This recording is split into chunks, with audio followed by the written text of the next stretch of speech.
Bonjour à toutes, bonjour à tous. Olivia avec le cœur qui bat à du 10 000 à l'heure. Olivia en direct de l'Équateur.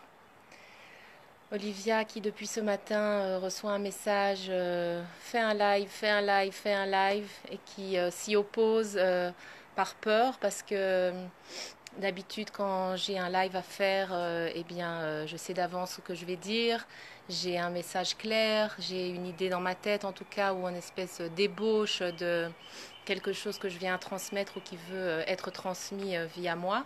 Et aujourd'hui, depuis ce matin, je reçois un message, fais un live, fais un live, fais un live, et aucune idée de ce que je vais dire. Alors c'est un tout petit peu plus facile là en français parce que je viens de faire le live en hébreu, mais j'ai le sentiment qu'il va être totalement différent. Pardon, parce que parle en français et Olivia la parle en hébreu est différente. Les gens à qui je parle en français sont différents des gens à qui je parle en hébreu. Et donc j'accepte de me lancer sans savoir ce que je vais dire et ce que je suis venue faire ici. Bonjour à tous, merci pour votre indulgence. Et merci pour votre amour et pour votre réception de moi telle que je suis. Euh, je traverse en ce moment une période très challenging de ma vie et je reçois des messages que cette période très challenging de ma vie, elle n'est pas seulement personnelle, elle est globale. Le monde entier et les gens sensibles et connectés traversent tous une période très challenging de leur vie. On pourrait appeler ça comme une renaissance, comme se représenter différemment au monde. On passe dans notre vie plusieurs périodes où on change et on se présente au monde différemment. Mais là, c'est vraiment quelque chose de global. Tous les gens que je connais dans le monde entier, en français, en anglais, en hébreu, les femmes que je suis, dans n'importe quel pays, dans n'importe quelle langue, traversent la même chose. Il y a vraiment une espèce de changement global terrestre, une montée de fréquence d'une période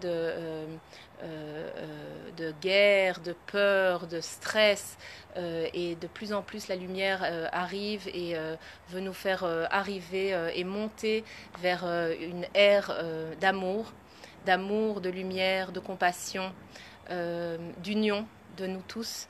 Notre voyage personnel sur cette terre devient un voyage global. On est liés les uns aux autres, on est influencés les uns par les autres, on s'apporte les uns les autres. Il n'y a plus de grands gourous, de grands professeurs mystiques et spirituels qui prennent la place de tous. Il y a chacun avec son professeur intérieur, les messages que lui reçoit ou qu'elle reçoit, et chacun peut être un guide pour les gens qui l'entourent. Chacun qui passe un voyage personnel intérieur très fort peut apporter la lumière à son ami, sa femme, son enfant qui traverse avec lui ce voyage intérieur souvent mêlé d'obscurité, de peur. C'est comme avant un accouchement, la pression se fait forte, les contractions deviennent de plus en plus fortes. Le bébé avant de sortir, tout est noir, tout est sombre, c'est très très très très stressant et pour la maman et pour le bébé, les dernières contractions avant l'expulsion et la naissance vers le monde. Eh bien c'est ce que beaucoup de gens sur cette planète sont en train de vivre et personnellement également aussi. Alors j'ai comme choix de vie comme on dit, de donner mon corps à la science et de m'offrir à la science et à la vie. Je permets à la création, à le divin, de traverser mon corps et ma vie et de, via moi, apporter des messages au monde. Donc mon voyage personnel sur cette terre n'est pas personnel, finalement il est global et je me mets au service de la création du divin, de quelque chose de beaucoup plus grand que moi pour me guider moi-même et pour guider les gens qui ressentent cette fréquence et qui ressentent cette énergie et qui veulent faire avec moi ce voyage. Ce sont des jours très intenses. D'obscurité. Je suis très très connectée à la lune et au cycle de la femme et des règles liées à la Lune. Beaucoup de femmes, quand elles sont connectées à la Lune, elles ont leurs règles pendant que la Lune, justement maintenant, descend de plus en plus. Elle était pleine il y a 2 semaines et elle se rétrécit jusqu'à devenir une nuit sans Lune qui sera le 5 avril. Dans ces jours qui précèdent la nuit sans Lune, la nuit noire, sombre, obscure, il y a une espèce de sentiment de descente aux enfers, de descente dans l'obscurité. Tout devient très intense, très tumultueux, on perd ses repères, il n'y a plus de lumière pour nous guider. Et ce sont des jours très intenses de perte de tout repère et de plus savoir vers où on va et d'avancer dans l'obscurité. Alors je suis en train de vivre ça et je vous propose de ce que moi je fais. Ce que je vais faire maintenant, puisque j'ai le souffle coupé, c'est de mettre une main sur son cœur, une main sur son bas-ventre et de respirer, de prendre quelques bonnes inspirations, de gonfler le ventre quand c'est possible. Là, j'ai le souffle tellement court que je ne peux même pas gonfler mon ventre. De fermer les yeux et de demander de l'aide, de dire je ne vois plus la route, je ne connais plus le chemin, je suis perdue. C'est un des moments et des points dans notre vie les plus sacrés, de dire je ne sais pas, je lève les bras, je me rends, je me rends au flux de la vie, à l'inconnu. L'inconnu fait partie de ce voyage. Pour ceux qui ne savent pas, on est donc partis, mon mari, mes enfants et moi, pour un voyage au Pérou fin octobre, qui va durer jusque mi-août. Et dès le début de ce voyage, mon mari et moi avons décidé de nous séparer. Ce fut un grand choc, une grosse douleur. J'ai réagi très très fort physiquement par un gros virus. Émotionnellement, je me suis vraiment écroulée.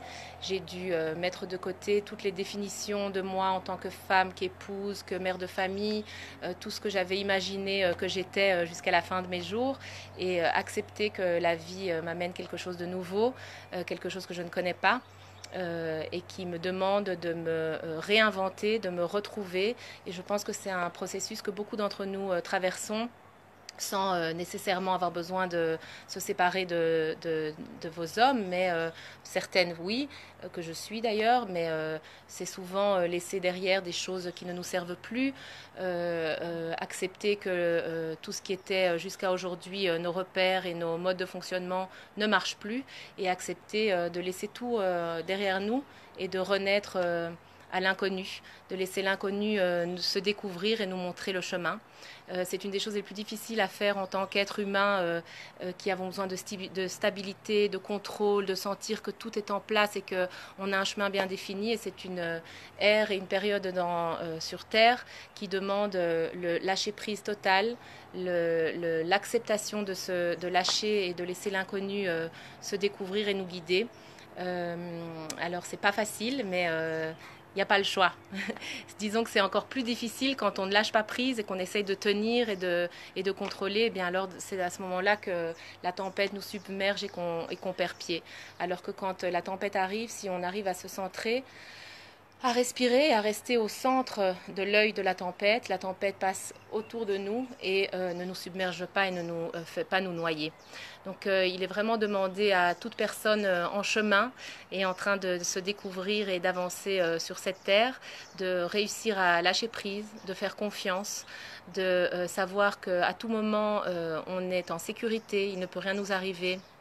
Notre âme a choisi un chemin bien précis et de la laisser nous montrer ce chemin sans faire travailler notre cerveau, descendre de notre cerveau à notre cœur, laisser notre cœur nous guider. C'est la nouvelle ère de l'amour, de la compassion, de la paix, de l'embrassade, de l'unicité. On n'est pas seul au monde, on fait partie d'un réseau immense d'êtres humains qui vivons tous les mêmes choses. On est sur cette terre pour se rappeler d'où on vient, qui on est. On fait partie à la base, à la naissance, on est une entité d'amour, de lumière, de paix, de sérénité. Et puis la vie nous brinque-balle et nous fait traverser tout ce qu'on traverse avec les traumatismes, avec les peines, avec les peurs. Et le but de cette vie est donc de se rappeler d'où on vient, qui on est et de donner à la vie nos cadeaux précis qui ne sont que nous. Il n'y a pas une autre Olivia, il n'y a pas une autre XYZ. Il y a les cadeaux et la qualité précise que chacun a à donner. Et la manière de trouver cette précision de ce que chacun a à donner à la vie, c'est en humblement entrant à l'intérieur, acceptant de descendre dans les méandres et les couloirs de notre inconscient, de nos peurs, de nos traumatismes passés, de nos blessures, de tout ce qu'on a vécu, d'accepter de les voir, d'accepter de les prendre en notre sein, de les embrasser, de leur dire merci pour tout ce qu'ils nous ont appris et de demander en priant nous-mêmes, Dieu, la nature. La nature, c'est un des maîtres les plus grands de nos vies, de nous montrer le chemin.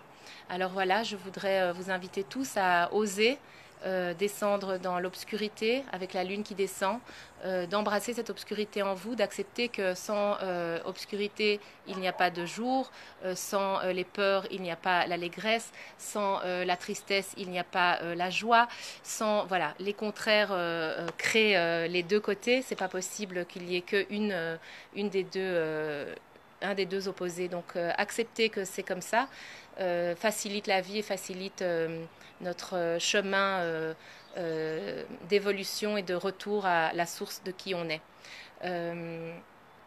Voilà, je voulais vous dire encore autre chose, je ne sais plus.